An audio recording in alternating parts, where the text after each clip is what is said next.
चलिए let's move ahead in the Indian context what is the implication of ratifying the additional protocol with the IAEA IAEA का additional protocol है if you ratify that protocol what will be the implication in the Indian context समझ में आ गया question दोबारा सुन लो IAEA है इंटरनेशनल एटॉमिक एनर्जी की एजेंसी है एटॉमिक एनर्जी के अंदर काम करती होगी उसमें कोई एडिशनल प्रोटोकॉल है if you ratify it what will be the implication in the Indian context मतलब इंडिया पे the civilian nuclear reactors come under IAEA safeguards military nuclear installations come under the inspection of IAEA country will have the privilege to buy uranium from NSG country automatically becomes a member of the NSG automatically कल ही समझाया था कोई चीज automatic कैसे हो जाएगी you are saying that I will sign this particular protocol और दूसरी ट्रीटी में मेरा साइन खुद ब खुद हो जाएगा तो this particular statement will be incorrect बात समझ में आई look I was specifically wanted to look at these two statements here the civilian nuclear reactors come under the IAEA safeguards the military nuclear installations comes under the inspection of the IAEA ठीक है एक बोल रहा है civil nuclear reactor जो है वो IAEA के अंदर आ जाते हैं एक बोल रहा है मिलिट्री वाले आईएईए के अंदर आ जाते हैं बताओ मेरे को will India allow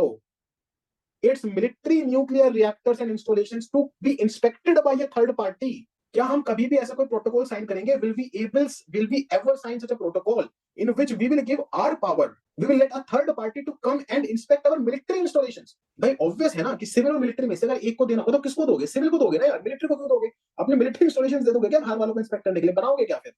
पाकिस्तान को खत्म कैसे करोगे फिर है ना कल सुबह तक पाकिस्तान जो खत्म होना चाहिए वो कैसे होगा ऐसे थोड़ी होगा so civil nuclear reactors will come under the IAEA safeguards not the military once बात समझ में आ गई